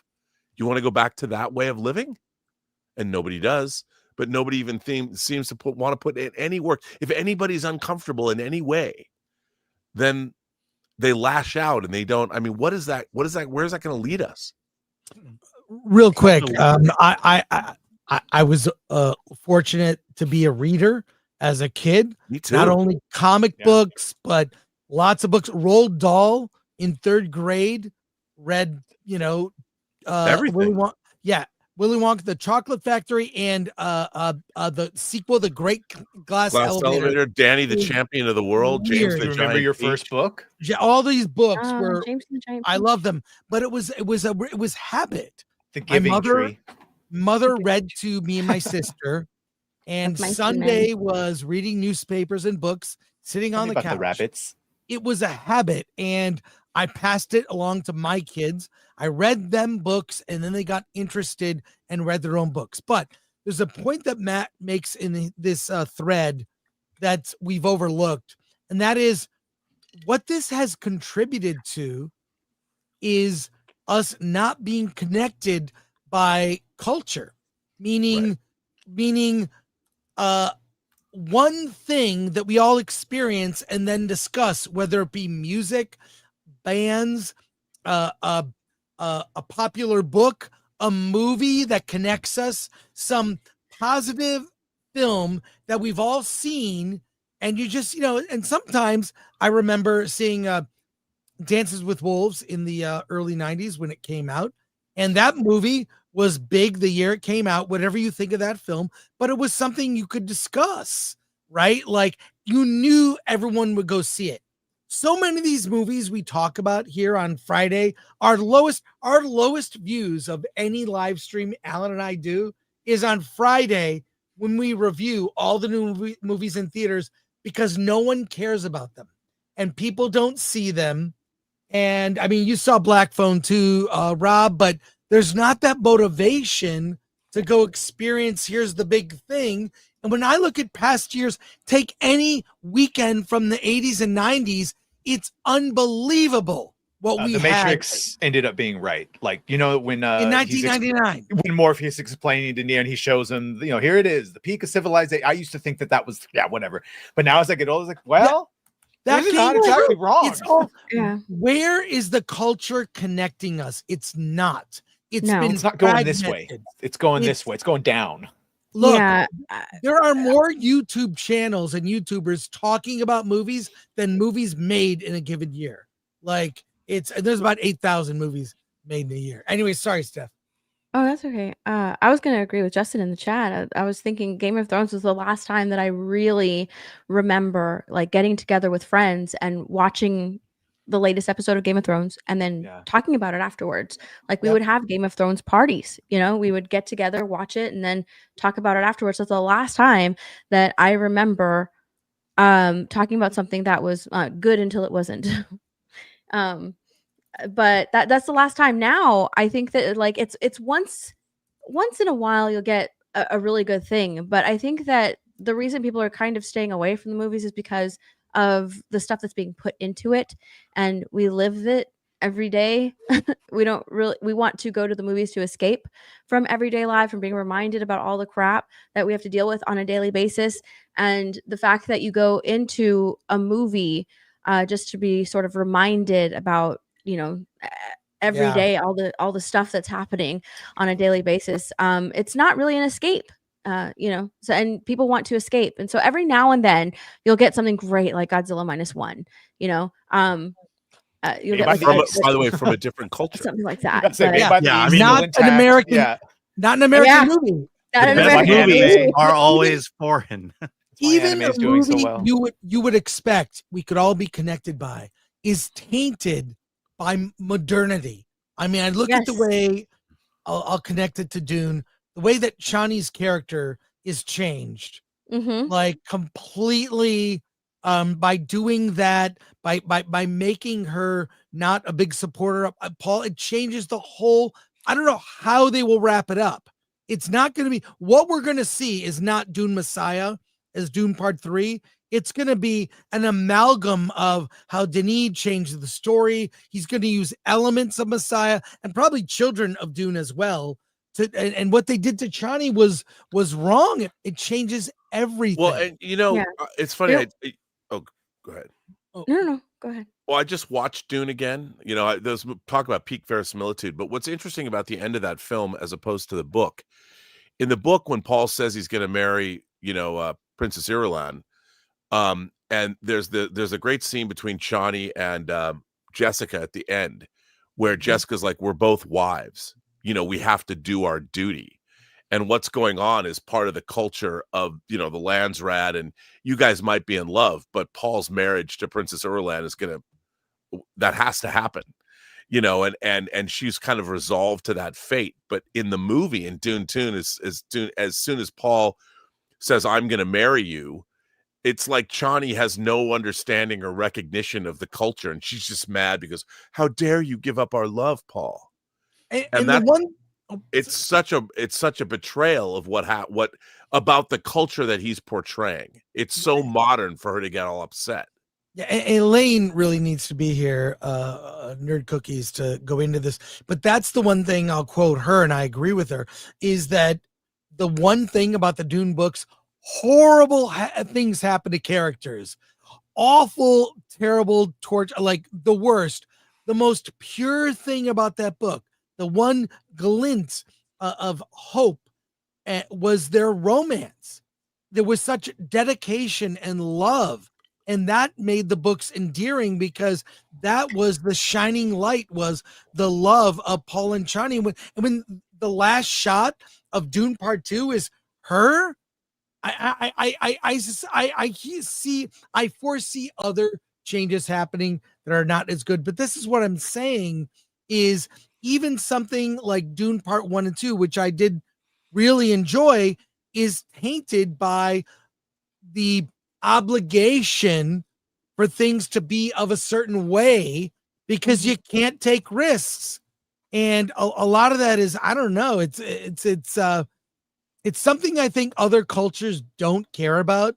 Japanese, maybe that's why anime is so popular. They don't care, but it's really, I think 2008 is when you can say, hey, that's when that was the last peak year. And we've seen signs, and it's now, I think with AI, we're in for dark times for art.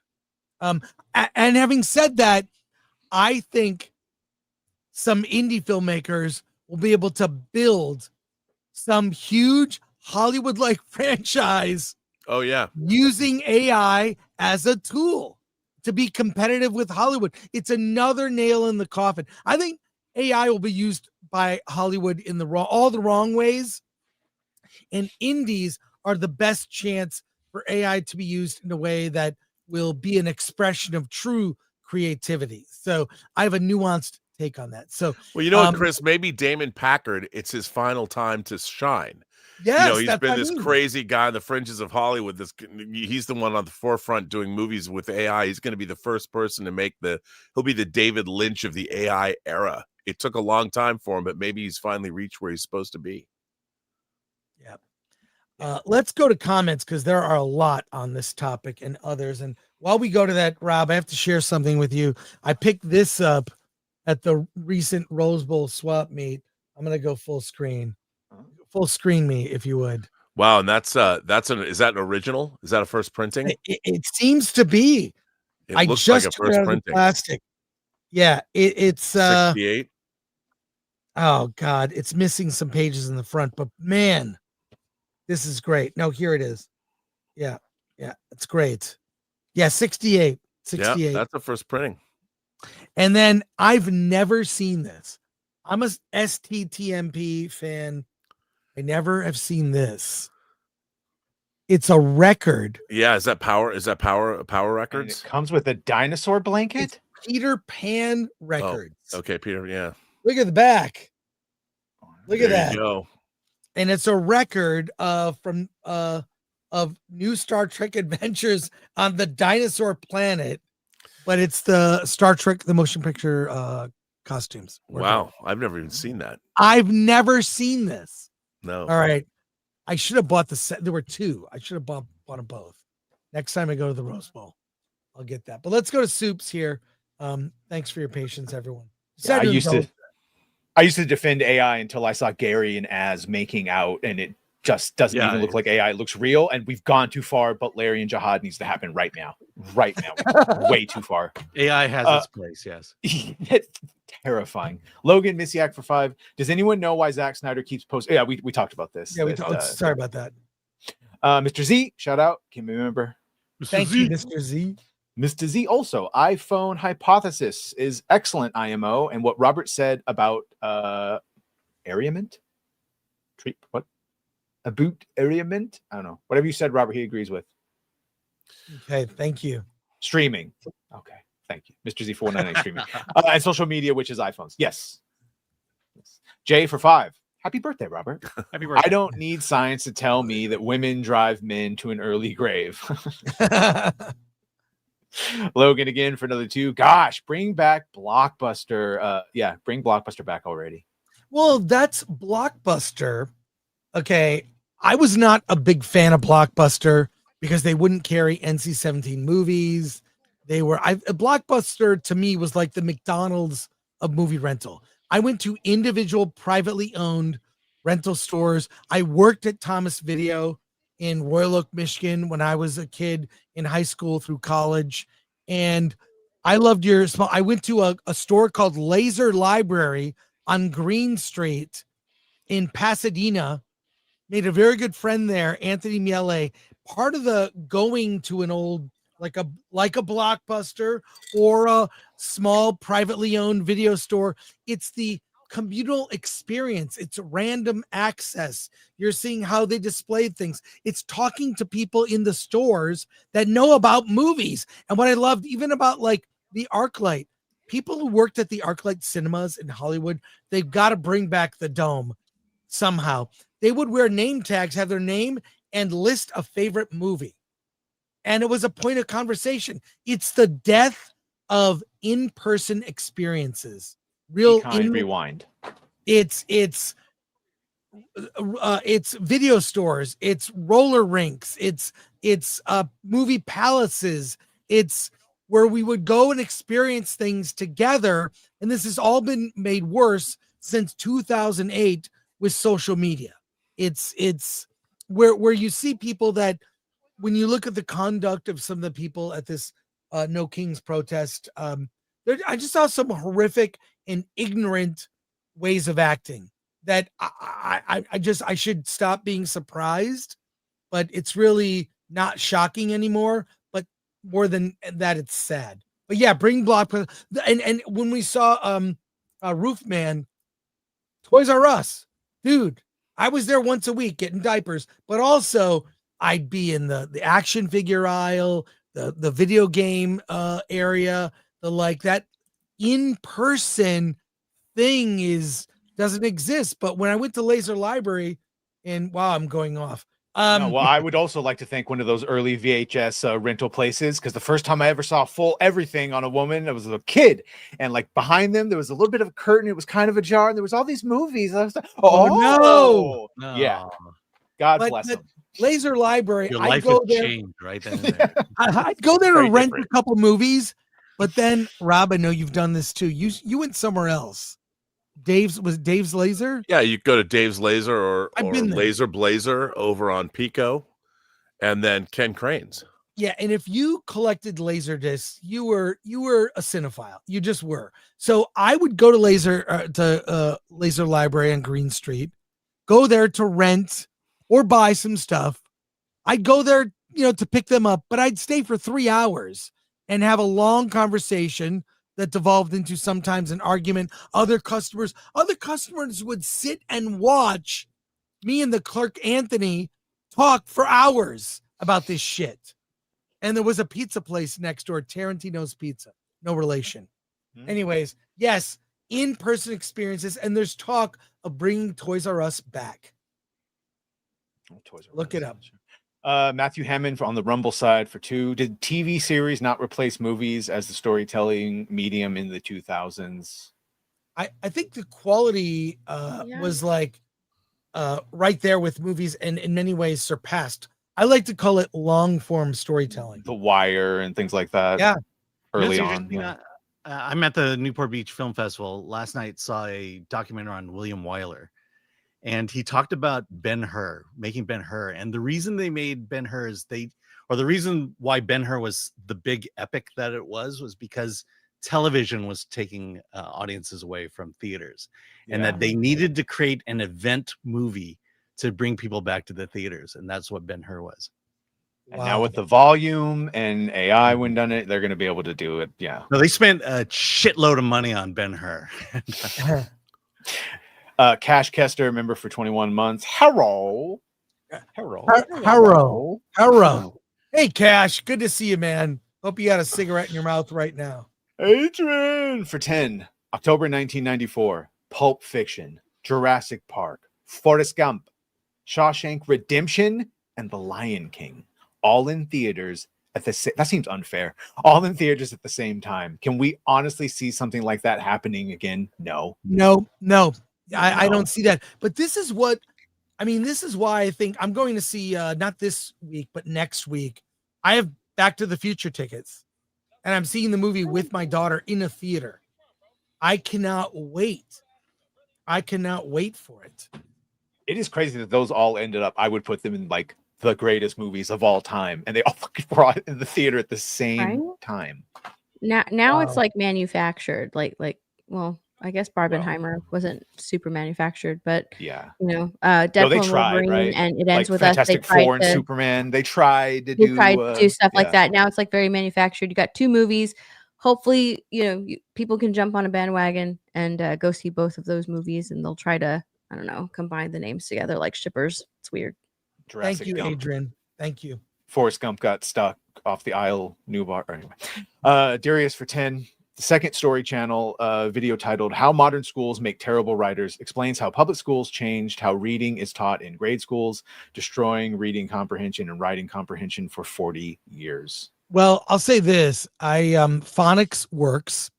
I read to my kids. Very simple. They'd have their favorite books. I'd read them a lot. And the one thing I did, I don't know, for those who have kids, like those Disney sing-along VHS tapes with the Follow the Bouncing Ball helped my kids learn to read, because they'd be singing, you'd see the word, and then the ball. I mean, it was it's insufferable to listen to, but that I'm talking like before they went to school, helped them learn to read. They were way ahead of kids their own age. Major Chai for 5. Logical fallacies are also not being taught in schools. Therefore, no one knows how to sport their arguments or spot bullshit. Yeah. Royston S. Bailey for 2. Denis Villeneuve does what he's told, not an auteur. Oh. Well, yeah, and he was told that he had to gender and race swap one of the major characters, which led to a female Dr. Liet Kynes. So he played ball to get the best version of his vision as best he could while making what he felt were certain compromises. I can't speak for him. I'm just saying I know for a fact he was told he had to do that. Yeah, I thought Paul Atreides was the female with Timothy Chalamet. But you can't say that Villeneuve is not an auteur. He has plenty of work to back him up. I mean, Sicario, Blade Runner, go back to Incendies. I mean, I liked Arrival. I loved Arrival. I thought it was great. Oh yeah, Arrival was good. He's the Emperor Shaddam, basically, for 10. I pray they never touch God, Emperor of Doom. Can you imagine modern Hollywood dealing with the fish speakers of Hui Nori? Robert, how did I say that? Did I say that? Oh, yeah, that's good. I think I would love to see them try. Like, Well, why not? Maybe Damon Packard can take a shot. Stubble McShave, shout out for 50 Swedish krona. There are too many movies and shows now. There is some good stuff, but there's a lot of crap. We don't rewatch things because there's always something new. Well, that's true. Stubble, that is very astute. That's I mean, I really want to go see a movie I want to see rather than Alan and I have to try to see all the movies in a weekend. And now I'm being recommended anime, but there's still Mobland and Landman and Tulsa King season 3. Like, it's building up. It's building up. Movies America for 5. I was eavesdropping. You've been dropping eaves on Denis talking with a friend at Tim Hortons. He revealed after Dune 2, Chani goes to Portland to riot in front of ICE HQ. Oh no. Is that her in the Pepe the Frog costume? Thank you, Movies America. That makes sense. That does make sense. The card for 2. Brain feeling a bit better now. Thank you, a la carte. Let's play that trailer again. No. What trailer? No, we're not doing that. Hey, we have a lot of topics. We won't get to them all, but let's end on this. George Lucas has moved on from Star Wars. Okay. I gotta. That's not the whole headline. It's George Lucas has moved on from Star Wars, and why can't you? Yeah, well, yes. Here we go. I'm going to bring up the story it's from the Wall Street Journal. But ultimately, he's got his museum about to open, and if you could read the notes for this story. See, he's been pretty consistent. Like, one of the first things he ever said was, you treat it like a breakup. You don't drive by their house, no phone calls, just a clean break. So I think he's moved on for quite some time. George Lucas has moved on from Star Wars.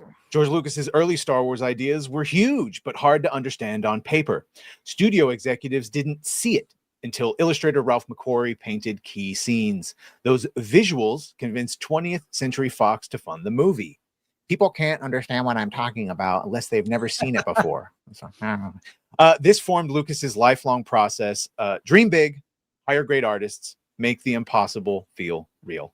Lucas surrounded himself with concept artists to bring this imagination to life. They helped shape the Star Wars look that fans love today. Droids, starships, planets, everything. For the prequels, Lucas changed the visual style. Instead of the dirty, used look of the originals, he ordered sleek, shiny, elegant design to show a more civilized galaxy before the Empire. Artist Doug Chiang remembers thinking, are we going to break it? Lucas pushed forward, and that's how we got iconic ships like the yellow N1 starfighter from The Phantom Menace to create Star Wars the way he imagined. Lucas built new technology and entire companies, ILM, Skywalker Sound, and THX. Martin Scorsese says Lucasfilm's influence is incalculable. Lucas is now focused on his Museum of Narrative Art, which I've been told he spent upwards of $1 billion fundraising for. Opening in Los Angeles, it honors illustrators, comic artists, and visual storytellers, the orphaned arts, as he calls them. He agreed to include one gallery of Star Wars designs, but only one. And he says he did it grudgingly. I didn't want people to come to the museum and say, where's the Star Wars? Lucas has stepped back emotionally from the franchise since Disney bought Lucasfilm in 2012. When asked if he still tries to guide it, he said, Disney took it over and they gave it their vision. That's what happens. Of course, I've moved past it. In simple terms, he doesn't fight Disney's direction. He accepts that it's their version now. He has his own life and projects. He's no longer attached to controlling it. But you could still feel a hint that it wasn't always easy to let go. His focus is now creating new things, not battling over the old ones. George Lucas built Star Wars through imagination, art, and innovation. He has respect for the past, peace with Disney's future and passion for storytelling as he moves on. Star Wars was his beginning, not his ending. Well, this new museum is coming out, and I'll say that what I'm told is that there's only one section that even has some Star Wars stuff, and he begrudgingly put it in there. What do we think about this? And I mean, look, I have the utmost respect for George. If anything, if there's justice with Lucasfilm Disney, he should get a tribute at the Star Wars celebration, where it will be the 50th anniversary of Star Wars in 2027. What do you guys think? Yes. Yeah, absolutely. I think that they should do that for him. But from what I've seen, they only bring out George Lucas when he's needed for stock battles. For the stock. Yeah. Look, it's just sad to me that, I mean, we've talked endlessly about it. Look, he deserves more than a museum, in my opinion. He really, and even if he didn't make a movie, the technologies he innovated, from ILM to Edit Droid to THX and on and on. Who is the modern George Lucas? There isn't one. Closest you could get would be Cameron doing what he's doing with the Avatar stuff, but even that is on the back of everything that George did. Look, I know people want to call George a sellout and get mad at him. Here, look, yes, he said, right? He sold to the Disney slavers, the white slavers, blah, blah, blah, blah, blah. And he's disavowed. His movies are the 1 through 6. You got to remember what Marvel was like at the time. All the success they had. And I too thought, oh, good, maybe they'll just adapt the best of the expanded universe. And George was getting older. He did not want to do another decade of Star Wars. He did have a horrible experience with the prequels where it didn't resonate with some of the original. At best interpretation, he thought he was doing the best. What do I fucking die and just keep the rights and we never get any more new Star Wars? Or I give it to Disney. And my friend Bob, who, if didn't outright say he was going to continue with his script treatments, he definitely, everyone said, we're going to be respectful. And then they were anything but. Yeah. So he kind of got screwed over too, just like us. Still, he got a lot of money. Yes, he got his $4 billion. A big portion of Disney. I call that selling out. But the thing is, Hollywood used to foster talent, whether it be actors and actresses, whether it even be some young up-and-coming filmmaker who'd make a small indie, like Chris Nolan did with a movie called Following, a black and white 16mm film. Then he did Memento, movie that has some more known actors, in it. Guy Pearce, I can't pronounce the last name. Joey Pants, as he's known. Pantaleon. Yeah. And they would sort of, it's like high school, college, the major leagues. They gave him the studio remake of Insomnia. Correct. That was his first studio movie. That was his third movie, right? Where he proved that he could work with big actors. I mean, the movie wasn't a huge success, but it proved he could make a movie at the studio level that was really good. Yes, and he worked up. Who are they choosing now to lift up and like basically have them move up the ranks? Not like just get a director and have them do a $50 million movie. You gotta work your way up the scale. And there will never be another George Lucas, because no one will give some small indie filmmaker the financial deal that Fox gave him. He made some sacrifices. He gave up money, but it ended up being a great decision. He had Ryan Coogler got a great deal for Sinners, but he'd already proved himself. Yeah, correct. So I fear for, we talked about the Matt Walsh post and where things are going in the industry, and we're seeing the collapse of culture that connects us. And that's the one thing. That's why we still talk Star Wars. It was culture that connected all of us. Anyone could like Star Wars. Kids, young, old, male, female, gay, straight, doesn't matter. Everyone was connected by it, and it's become divisive now. So I don't know. I'm just it just seems like that Hollywood is more into hiring directors they can control, as opposed to Oh yeah. directors that have a vision or have something that they want to say, or a piece that they're passionate about. I think they're just waiting for Cameron and Nolan to die off, all these directors, and then they can get complete control over whatever they produce. Well, even look at Marvel. When Marvel started, Kenneth Branagh directed Thor. Yeah. And Kenneth Branagh, who his first movie that he directed was Henry V. And he was a guy that cut his teeth in the Shakespearean British theater. And, it was interesting because they had him make the the Cinderella, starring Lily James. I mean, he brought an elegance to that live action remake that I don't think any other director would have. And I actually, to be honest, I was dragged to see that movie kicking and screaming, and I really loved it. As far as a Disney remake goes, I think that Cinderella, you had Helena Bonham Carter. There's some interesting stuff there. And now, you had the Joss Whedons of the world. You had who directed Captain America: The First Avenger, Joe Johnston. Yeah. Why was he never? I mean, obviously something must have gone wrong that he, Alan Taylor his head wasn't in the game when he was making Thor: The Dark World. But if you look at people that Kevin Feige plucked James Gunn out, the Russo brothers had never done what they had done, and they were since Phase 4. Where have these new directors? Where did they go? Yeah, you kind of answered your own question, Rob. When Marvel in these first phases, they got directors they put their trust in.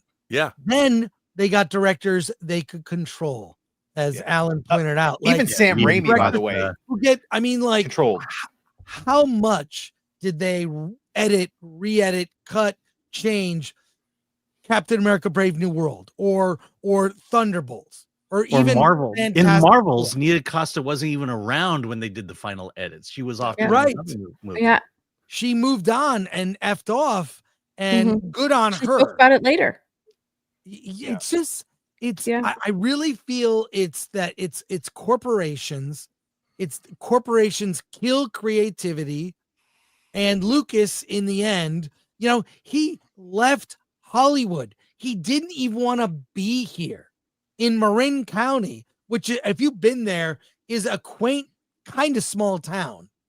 And I've been to Skywalker Ranch. It doesn't even seem like they make movies here. It's a bunch of, not bungalows. Until you go into like Skywalker Sound. Yeah. No, it's nice. You walk into a room where it's when we were doing the Lord of the Rings documentaries, I got to hang out up there and watch these guys work on the most state-of-the-art equipment, and it was insane. But so like the Ross House? Is that? But it's not corporate. It's he got away from Hollywood. I think George saw some things early on. I'm sure that he's like, not into that. Yeah, I don't think George was ever in Hollywood. I think he always had a disdain for it. Yeah, true. But you know what? Good on him. And if anything, if the sequels have done anything, it's it's the 10-year anniversary. Was it yesterday that the trailer for Force Awakens came out, or the movie came out? I don't remember. We're celebrating the anniversary. The trailer. Yeah, it was the trailer, I believe. Yeah, I don't. People are posting about it. Anyways, and now we can look forward to the Mandalorian and Grogu. Yay! How about that? So apathetic. As we wrap up, a couple last super chats, and we'll wrap up here. Rock Solid for 5. It's a crime. No one laughed just now about the stolen diamond in France when Alan said Elon got his final piece to get to Mars. Laugh out loud. I appreciate Alan. Well, at least that was brilliant. I thought that was a It's brilliant Alan comment. and his joke grenades. I get so much trouble. People don't know I'm joking about it. I completely missed it, to be fair. I love didn't hear. Alan, don't stop doing that. Carnell for 5. Can we draw true comparisons of the yesteryear's theatrical releases versus modern theatrical release when the streaming is disruptive to that model? Yeah, Carnell, thank you. You always come in with some great takes. I don't know if necessarily method of distribution is something that we can complain about, the extreme lack of quality. I don't care where I saw it, just that when I saw it, it was horrible. We could talk about distribution and how it's killing independent films, but that's another discussion. Yep. Well, we're going to wrap it up today. So let's everybody plug your channel. Oh, Steph, My Nerdy Home. You can find me on YouTube, Instagram, and X. I put out a video, and I'm putting out a couple more this week. You want to go and check those out? Oh, Go back. sorry. Also, Also, Geeks and Gamers combined with That Park Place and Criticlist. So you can go to geeksandgamers.com for all your sources movie related. I saw that. Wow. Congrats to G&G. That's great. You can find me at my YouTube channel, The Burnett Work. But if you live in Southern California, come see the premiere of our wacky movie, White Devils, next Tuesday night at 8 o'clock in Gardena at the big Gardena movie house that's owned by the Kim family since the 70s. White Devils. You can go to Eventbrite and buy tickets right now. Alan Ing, Film Thread. Hey, I'll be at the Newport Beach Film Festival from now until Thursday. Catch me there.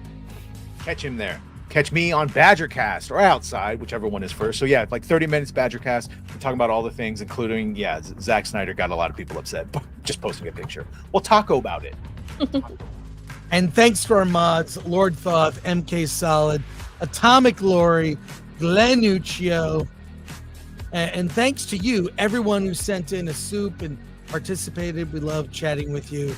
And come visit Alan and I on Fridays, where it's kind of a ghost town, talking about movies. All the movies. But we do have a lot of fun. So we'll be back next week. So, Alan, what do you have to say? Let's get out of here.